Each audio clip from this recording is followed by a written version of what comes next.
Hey there, I just thought I'd make another video. YouTube, just chilling out, not doing much. My hair was looking nice. There's some kind of radar on some people. They go bald from it. I don't know what it is. They're trying to research your brain or something. I think it stops your hair growing. But the other day it switched off. I felt really relaxed, and my hair started going nice again. It looked like I had proper full hair, and now it's gone all shit again. But it did look nice for a while. Anyway, I don't want to get onto any more conspiracy stuff. It's just when stuff's happening to you, you're aware of it, you talk about it. It's not like you've been an asshole or trying to be a prick or anything. It's just that's part of your day, and you want to know what it is and you want someone else to understand it because it's sort of pissing you off. You can't just be your best self. I mean, all beautiful people, models, and that would understand. If that was affecting their life, they couldn't be models. They'd be livid if that was really affecting their day and how they looked and how they felt. Because models are models because they want to feel good. So I should be more like that. That should be more my circle of people. Whereas I'm stuck more in the ghettos, just sort of getting hassled. It's a hard life when you know at your best. I haven't had the growth hormone getting married to sort of get to my full size. I should be about 7 foot, I reckon. Still got that probably about 10 inches to grow that way. So not having a sex life or marriage or having your heart loved or nurtured so you grow nice, you tend to blob out a bit. I'm kind of the size I should be. I believe people can just eat what they like. Really, it shouldn't make any difference because you're only eating to your appetite. And it shouldn't matter so much your food because when you have sweets, you only have a little bit, but when you eat other things, you'll tend to eat more. Like salad, I can have two big bowls of it. It doesn't really do much. Or sweets, I can have like one little bit of cake, and I'm like, oh, I'm done. Because the intake of energy, you can only take in so much that you need before you'll either pass out or feel sick. So I think that the body's well balanced in that respect. It's just when you haven't been married, found your partner, all I've got as family is my dog, really. He's like my son. I'm trying to find out if I can get him registered as like a child I suppose the only thing you can have is a companion dog, isn't it? I mean, that's sort of what he's been. That's why I got him initially, to be a friend. I didn't have a friend at home I could cuddle with. I wanted to cuddle with my dog, and I would have preferred probably a girlfriend. I tried so hard on the internet to find anyone, and every time I'd go on there, like there was this girl looked a bit Greek or something, and I was on there and I was chatting to her, and she said, "Oh, well, let's give it a go." And then bang, I lost my credits. I couldn't text her back, and then I tried my credit card and it got rejected because I put the wrong month date in, and then it wouldn't allow it in because it said it was. It said try another one. I only had one, so I even rang them up and said, "Can you please reset it?" She goes, "No, you have to try another card." I'm like, "I don't have another card." So that was the only time I got through on the internet to anyone really to get a date, and I think I saw her later on. She looked really just sort of depressed. I was in the car and I saw this depressed looking Greek girl walking to the tram, and I thought, is that her? It looked like her. I thought, oh, I couldn't really do anything. I was on my way somewhere. I thought, oh, I probably by accident ruined some girl's life.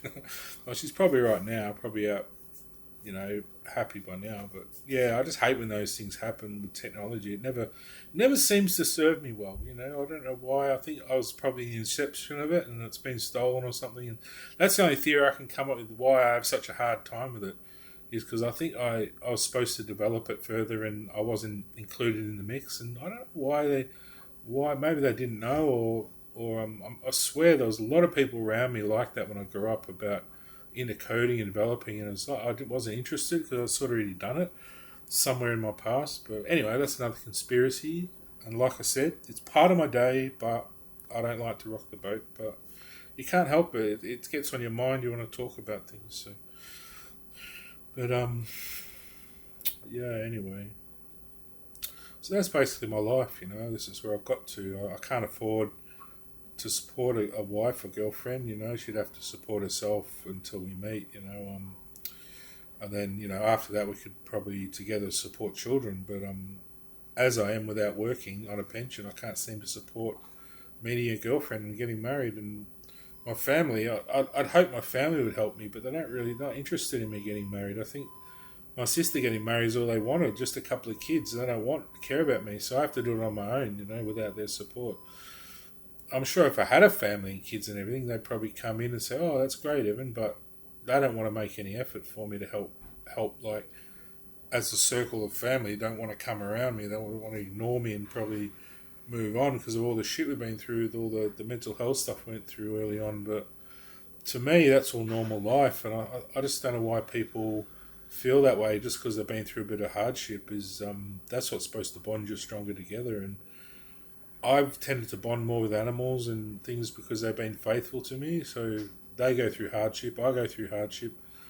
I tend to sympathise with them, little animals, and they're easy to love. You can pick them up, hold them, and they don't tend to reject you. They know. I talk to Trigger all the time about how he's feeling, and he says, "I'm all right," and I make sure he's okay. He doesn't have a big, hard day, but he has to go and have a poo every day, and he has to make sure he doesn't mess on the floor. And sometimes I mess up. I went out the other night for a Sepultura concert, and I left him at home for about 3 or 4 hours, and I got back and he'd shit all over the floor, and he was scared when I walked in, and I was going to yell at him, but I didn't.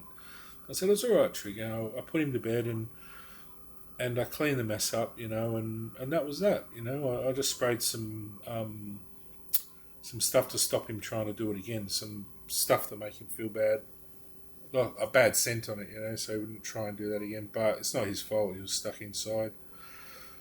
So it's hard without a proper house. I can just let him out in the backyard. I've been exposed on the internet as some kind of celebrity. I'm not a celebrity, so I feel like people want to steal my things and make money, but they're just my little things. Go, make your own money and buy your own things. These are just things I have just to get me through the day. Like I bought some videos, and it was like $20, and I've got a radio, a few things, a computer, and a projector, and a little fish tank, and a bed, and that's it. I don't have much in my life. I've got a couple of cars. I fantasize about them being, transformers. I try and support that with my heart. That dream one day of having transformers. I don't know how else to make a transformer because I'm not technically minded in the fact that I don't have the money, resource, and that to build anything.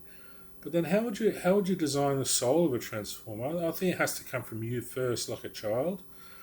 Because ultimately, your car becomes sort of your family if it's a transformer, and then it would have to grow a heart and soul, otherwise it could be dangerous. So you'd have to raise it well. I do. I try and raise my cars nicely by treating them well, always protecting them, and running them well. If some problem comes up, I'm learning more to deal with it myself. Not rely on mechanics so much.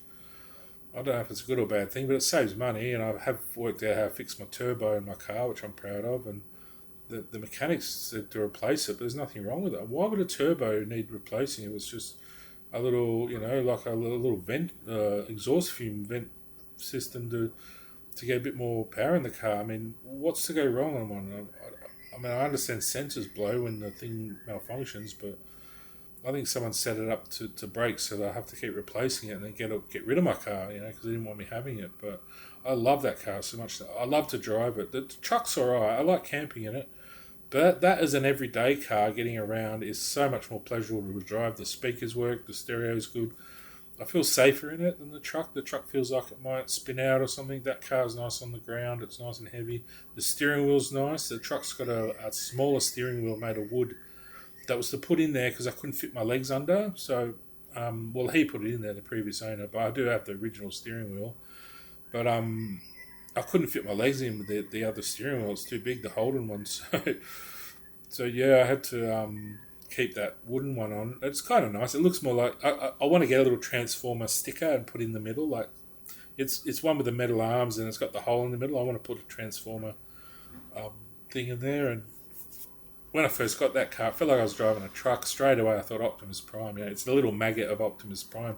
Because all those names they use in Transformers are names of bugs and things, so it makes sense it would start out a little worm or a beetle or a worm or a bug or a little maggot or some kind of little, larvae. They're sort of the larval form of my Transformers, aren't they, in a way? Because Optimus would grow bigger. He'd be 2 trucks the size of him. It'd take 2 trucks to put together to build Optimus. But because it'd be an 8-wheeler or something, two in the front, 2, 4, 6, 8, 9, 10, 10-wheeler, wouldn't it? Because the trucks have two sets of two on the back, four sets of two on the back, and then two in the front, so it'd be 8 wheels. So yeah, plus the trailer, be like a Mack truck by the time I finish with that one. But I'm just learning how to assemble it. I mean, it's not threatening. I'm not going to go and blow up the world with it. It's not armed. It's like they're just transports to get around with. One day I might just want to live in a truck and travel around the world and have some way of traveling where I can fly across to other continents. I just hope they build these continent bridges and fix up the world into one big continent. Be so much better to drive. You'd be able to drive around the whole world, see everything by road. You wouldn't have to fly or anything. Take boats or anything. I think boats are so dangerous. Once you get out in that ocean, if that meniscus splits, your boat could sink. I mean, you're thinking about it. You're a ball bearing on water. What happens? It just could sink. I don't like going by boat. I don't like that. I'm a bit worried boats sink and no one knows. Or even planes crash and no one knows. They could just replace you with a drone, couldn't you? If you got, not a drone, a clone, and then you come back and live with your family, and you wouldn't even know if they died at sea and sent them back. I often wonder about, some people I've known who. I was terrified of the first time one of my cousins went away by plane, and I was sitting there going, "Oh my God, she's going to go by plane." It was just confronted me the size of the plane, and what if it crashed? And when I travel domestically, I don't worry so much, but overseas, I don't know, something hits me like fear. Like I just hope it's still her and she hasn't died and brought back a clone. I just thought that'd be the ultimate terrorist warfare, wouldn't it? Just sending people over by plane and then sending back clones, like bombing their planes. Another conspiracy theory, but it weighs on my mind. Travel, like, is it safe? I don't know. I've never done it, and when my parents killed at birth, are these my real parents? Things like happened in my mind as you get older. You think, why has my life gone wrong? What's happened? Are these my parents or are they clones? Did my parents go overseas and when I was a little baby I stayed with someone and they never returned and two clones came back? And I mean, it's rude to say, but it just bothers my mind. I can't get a job at like Flight Centre. I have travel and tourism degree. Why can't I get a job if I have the certificates and they say you're not qualified? It's like, what am I qualified for doing a Cert 3 and 4 then? Working at McDonald's. So it makes me wonder all the time, all these sort of things, like why things don't go well. Why can't I just get in the mix again? I'm right in the centre of everything. You're right in the centre of the mix. Being a healthy, man at my age, well adjusted, well happy, living in a nice house. Really, I mean, I earned this unit really with all the nice things I was doing in my time. I'm very, I probably could have got a better one really, but people are short of generosity these days, And probably a lot of people got their noses out of joint me talking about God and that, but I want to work it out. Like, why is everyone going on about Jesus still? He's died so long ago, gone to heaven. Why do we still bother about it? Why do we still talk about it? Like, can't you, just live your good life and you have to keep talking about some guy who got crucified? Like, that's the way he died, but what are the rest of you going to do? Just mope about him forever? I didn't. I got out and said, I am Jesus, I am this, I am that. I am the creator, I am this, I can do anything. That's what got me to heaven. I love the world, that's all you got to do is love. You don't have to criticise other people and persecute and, hurt other people, murder them, do all these bad things. You just love and then you go to heaven. So, I mean, my love was so brilliant by the end of it. Not so much marrying, but I met my soulmate. I did all that sacrifice, died for her and everything. And we didn't end up together, but we did in a way because I felt like,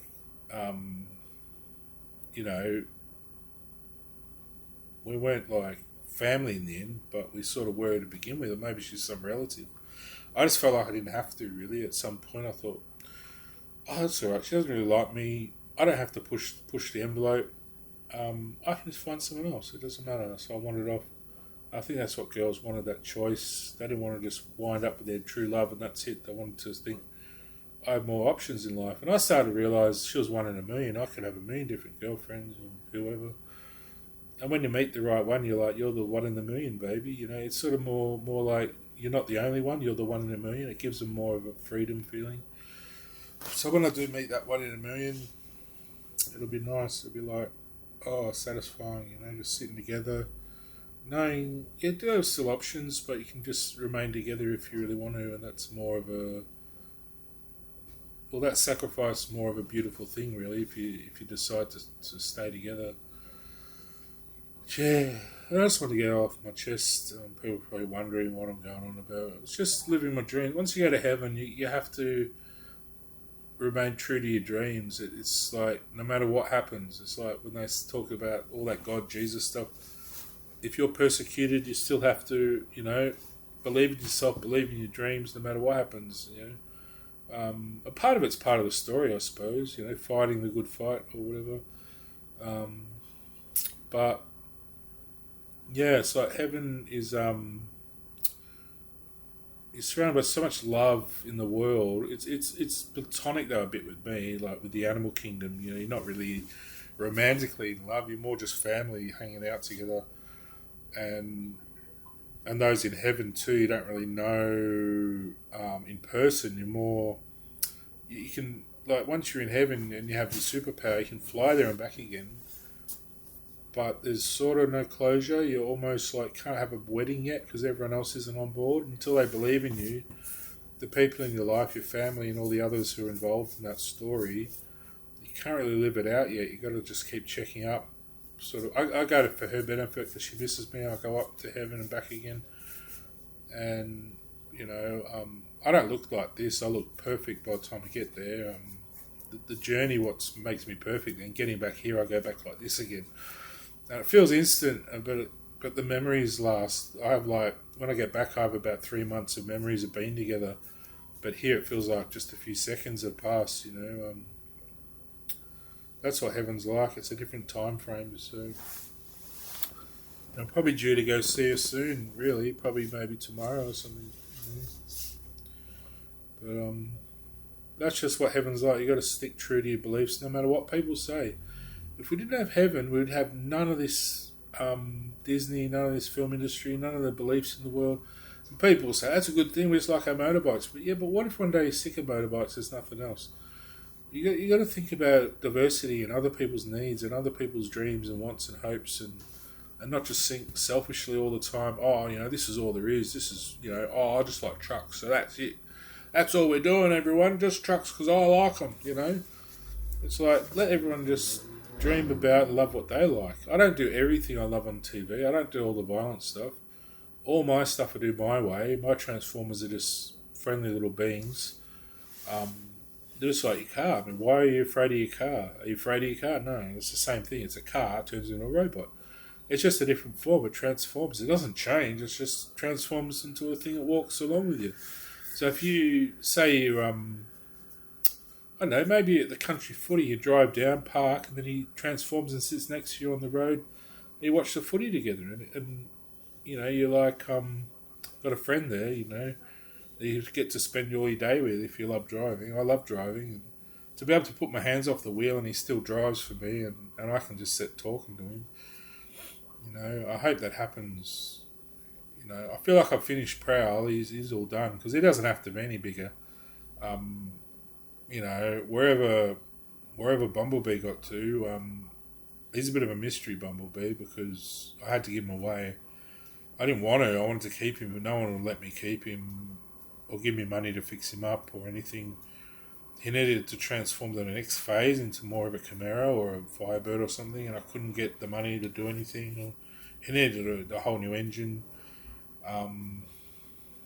But at the same time, I think he needs to do that himself, so it's almost like I had to leave him alone and just let him figure it out. And if he's out there still becoming what he wants to be, I hope one day he does come back to me, the one that gave him his heart and soul. I birthed him, and that's how you do it with the Transformers. You create the spirit first, you build the heart and soul, you build the being, and then you can find a car, and that's why they transform, because the body isn't really who they are. They're well, they call it in the movie the Allspark. I suppose it's some kind of eternal being inside of there, which lives and comes out through the eyes, and But ultimately, what is he? Is he a car? What he can be whatever he learns to be. If he wants to be a fighter jet, he can go through the process to learn from being a car or Camaro to becoming a fighter jet. I mean, just has to learn to fly like maybe I have as a Superman. So that's just my belief. I don't share it with anyone who doesn't believe in me. If you don't believe in me, you're hassling me. You'll get the bad end of it. So just remember that. Be nice to me, and you might get the good end of it, which is being Superman's best friend or lover or something even better. Like he might start to worship you. And turn you into a god or something. So it's always good to love people. I think you get the best out of things. You're just going to go fight people, you'll end up dead. So especially if you're fighting a power greater than you. I mean, common sense says no. You be nice to the power greater than you. It doesn't matter if you think you're the best thing on earth. If you found something better, you go be nice to them. That's what I always believe. Nature itself is a giant force of power in the world. And if it's supported by God and superpower, you be nice to nature. You go out and plant some trees, and you be good to it. You thank them for getting some fruit. That's their babies you're eating. So I think that's the important message. Just always respect life. You don't have to respect death because it's gone. It's dead. But don't try and kill things. Don't try and kill life. If you can help it, because I'll eat some steak from the supermarket because it'll just go to waste. I wouldn't go out and kill things so much. I'm more like, I'll go and ask an animal, do you mind if I shoot it? If it stops and says it's all right, I can give up a body, and it drops a body and then runs away to go and graze again because it doesn't know it's dead. Animals don't know if they die unless they're tortured. These halal ones that torture their animals to kill the soul is pretty damn distressing. But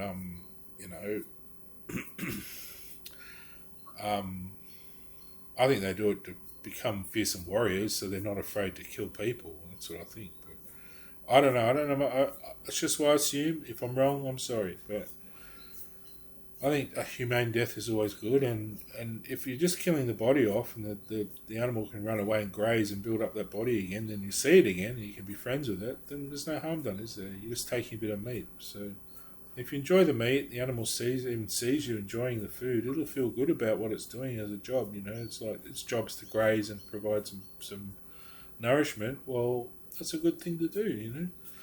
So if it doesn't feel it, like that rabbit I think it got a fright because when I shot at it, I swear I missed it, and it jumped up in the air, landed, I thought I saw it run down the hill. And so that was when I was young. So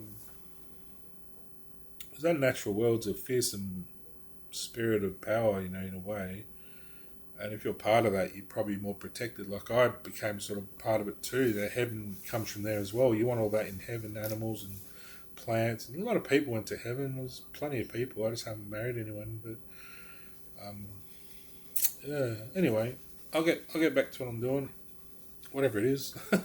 I'm just having a rest. I've just been looking for a job, and I want to register Trigger as either a child or a companion or something, so I can just take him into shops and things if I need to, and I can show them a card and say he's not a problem, and I'll make sure I clean up any mess, and I'll even offer to mop the floors if he does a turd or something. I'll go get a bucket and water if you want, but just please let me, have him around. I don't like leaving him out in the street. Of course, in a fancy restaurant, I wouldn't take him probably with me, but it'd be nice if they accepted it and just let him sit at my feet, but he's never a problem. Anyway, I'll catch you all later.